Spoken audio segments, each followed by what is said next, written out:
Yo dog, Kenny Boucher here, Next Level Painting, hitting you up with another painting tutorial. Obviously it's Friday, the literal best of all days. Hot off the heels of the ATC, we had a blast. Thanks for coming up and talking, sharing some adult beverages, responsibly of course. Shout out to all the winners, Team Happy, y'all. You smashed it up, I'll get you next year. Before we go into anything else, let's talk about Patreon real quick. Patreon is my personal fan funding page. It is designed to help me on a very personal level bring hobby back. It gives me some more time, more resources, and allow me to eventually transition into a painting only what's the dopest and the newest, hottest stuff. Right now, I can only paint when I'm being paid to paint, and I'm trying to slip out of that one day. Let's also talk about the Longboarder. TheLongboard.net. You may be watching this on TheLongboard.net at this moment, which means you're getting to enjoy this video 1 week before all the other people. I thank you, and I also encourage all the people who haven't, jumped over TheLongboard.net to try it for a week free. It's literally a week free. If you don't like it, don't give me any money. If you like it, give me $5.99, which is basically not money. I've said this 1,000 times. I don't do this for money, but it does, however, take money to do this. Anyway, let's jump right into painting Iron Hand Scouts. My top 5 sickest techniques for getting it done. Video 1 will cover how to get them to the tabletop, and video 2 will be how to take them to the next level.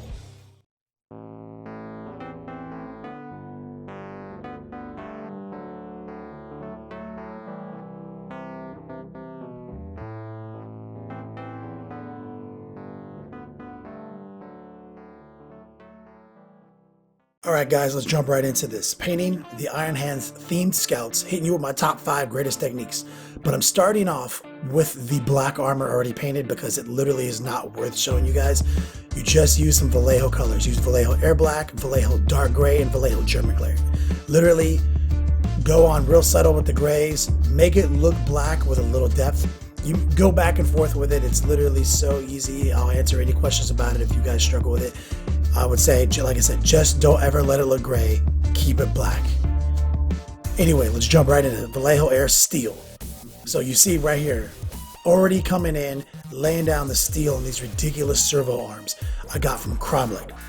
I thought these would be perfect for some Iron Hand themed scouts, close combat scouts, using some hammers and some flails. So just, cover the steel. Come in heavy. Since they're Iron Hands, we're going to use a lot of metal. And you're going to notice that this silver is going to get flicked all over the place. That's why I say don't overthink the black. Just never leave it primer black, because that looks like shit. As you go in, be aggressive, use a bigger brush, then use a smaller brush when you get to the detail areas. Like I said, you're just going to start noticing that paint flecks are going to start flying all over the place because there's a lot of contrast between silver and black. And you can already see some paint flecks building up on the pants and everything. Don't worry about it. You're going to come back in later and wipe all the flecks out on the black armor. And if it's on something that we're going to paint a totally different color, don't even worry about it. It will annoy you, but just got to keep your eye on the prize.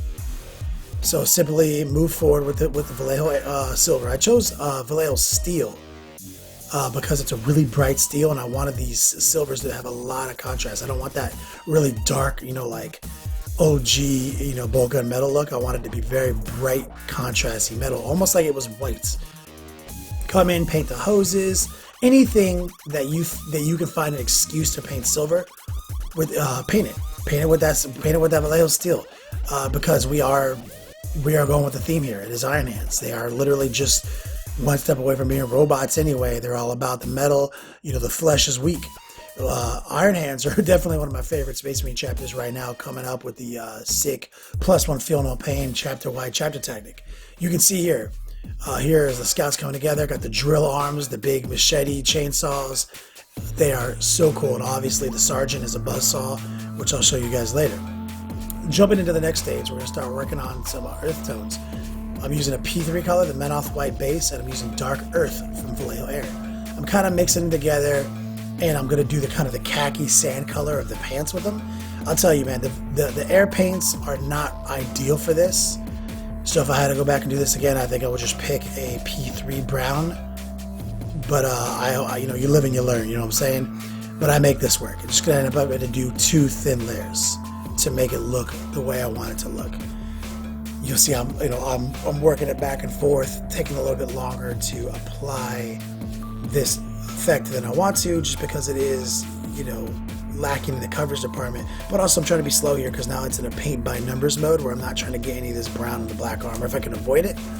But if it does, like I said, we'll go back. We'll have a whole stage where we just wipe out any flecks that we get on the black. The problem with black is it's just black, man. You can't airbrush it up to look gray because then it's not black anymore. So it's all about just really subtle highlights and really letting things be black.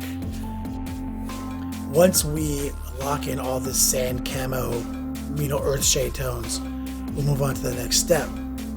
In this video, we're going to get all the way through the first washing stages. And then in part 2, the final part, we'll do all the basic highlights. But my goal here is in this video to show you a tabletop standard army. So as far as like top 10 greatest, top 5 best techniques go, airbrushing is obviously the first of the best techniques, which we use to get the really clean, actual true black down on this model. Not, priming it with some game line that has a black in it. I want a really light enamel, and I want to really put down an acrylic base. Like, it's so much better to use the airbrush. You get so much thin, subtle coats. You can see here all the ammo pockets, all that stupid shit. Scouts, 55 points for the most amount of details you can get on a model in Warhammer 40k. With their goofy little faces. But I love Scouts, man. 55 points, especially for my Iron Hands detachments, just so I can get the Super Chapter Master with the Gorgon's chain. As we move forward here, we're going to go into our first really exciting stage, and that's when we're going to start doing the Aquilas on their chests. I'm using Menoth White base again because I'm going to build up to a really bone white. The Iron Hands are known for like the white bolter casings and the black armor. I'm kind of taking a little creative freedom here to go bone white instead of like pure white. I just find it to be more in the theme of Warhammer 40k. So very carefully apply this Menoth bone base. It is a fun color, but you got to be careful here. It is a thick color. You want to use the right amount of water, get it nice and thin, but not too thin, because you do want it to stick to the black. Because that's the one thing that sucks about having to paint over black is things don't want to stick to black. But the P3 colors are really good at coverage. They're kind of like the old GW Foundation series, just really solid. I'm going to be applying some of this bone color to any grip tape area on the weapons. Make sure to hit all the details. That's kind of like one of the important things here. Any little skull you can find in the back of a wrist guard, that's going to be the name of the game. It's just attention to detail. Scouts are chock full of details. You can't leave any of the ammo pouches off. It's not like Tactical Marines where you can kind of pick and choose how much or how little detail you want on them. Scouts come with a lot of detail. It's just it is what it is. So little Scouts, Let's go. Let's hit that next stage up. Use a little bit of that Menoth White highlight. And that's another thing that's great about the P3 line is they build colors with highlight colors. So you don't ever have to overthink it. It really just does a lot of the work for you. We're going to use one of our next techniques, one of the strongest techniques to painting models in my arsenal. We're going to use a little bit of a dry brush technique here. We're just dry brushing it, but instead of keeping the paint really dry, we're letting it ride. You know what I'm saying? So you're just kind of dragging it down the eagle's wings and just creating that extra poppy highlight. Don't overthink it, just because we're going to use a wash and we're going to highlight it back later. But it's important to take it up that one notch because it will pay off in the wash stage. Let's move forward. Let's do the flesh. Use the original gangster dwarf flesh with a little bit of the elf flesh from the Vallejo Air series. I like to whip these things up until a little slurry. I make kind of a brighter skin tone, but the elf flesh doesn't really stick to black very well. And I'm piggybacking it on the good coverage of the dwarf flesh by mixing those two companies together. And we're just going to make it really nice and clean. Give yourself a thick, nice coverage, but you don't want to go too thick because it will wipe out some of the details of the face. Faces are hard if you can't keep those deep, angular details in them for the wash to find. So you just always want to get it done in one nice or two nice, two thin coats or one coat if possible to keep those details strong. Especially on these scouts. These scouts are notoriously low detail in the face, but with big surface area. They are kind of an old model in need of a new sculpt. In the meantime, you're just going to have to be a gangster with the highlights. So we're going to grab bronze flesh and dark It's like dark camo green or something, dark green. I'm going to use the green a little bit on some of the ammo pouches. I'm going to use the bronze flesh actually as the hair color on these scouts. And these, I said, the techniques I'm laying down in this video, if you followed along, your army would be tabletop ready. You would look fine for any event you went to, any tournament you went to. You'd impress your friends at home.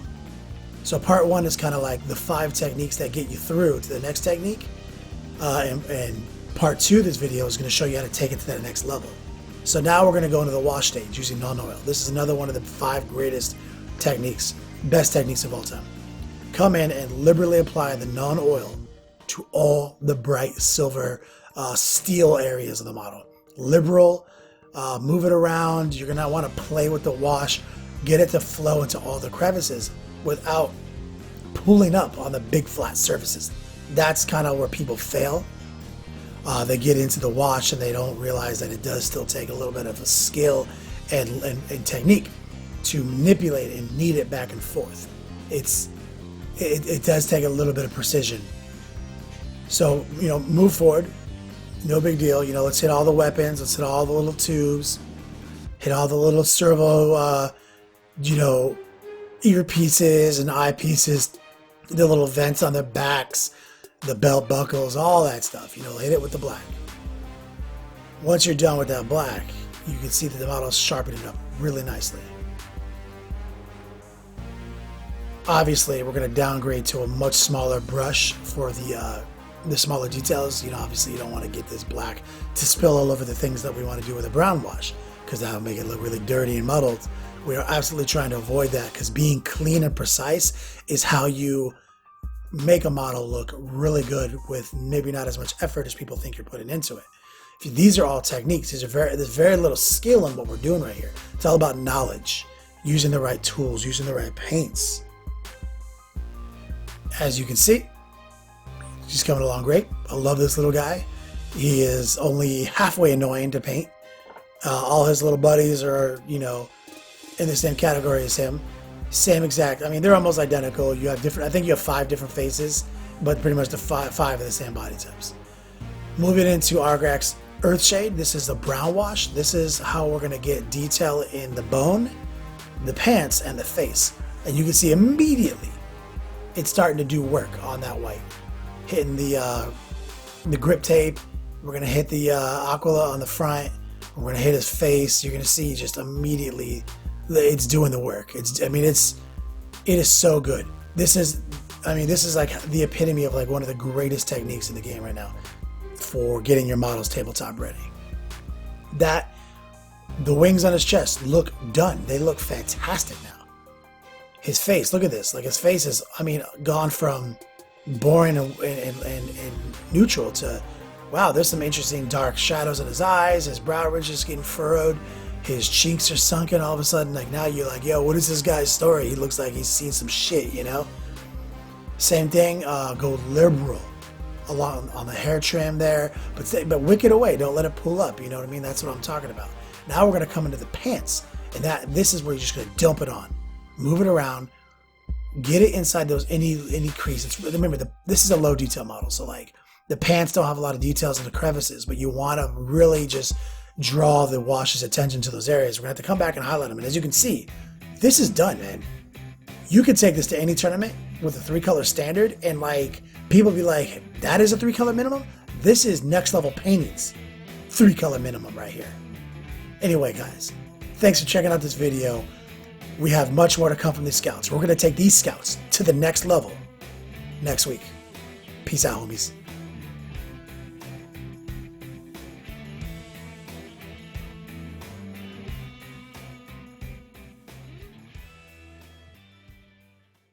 Thanks for checking out that video. Don't forget, I've got tons of other tutorials in the archives, and I do this every week for free.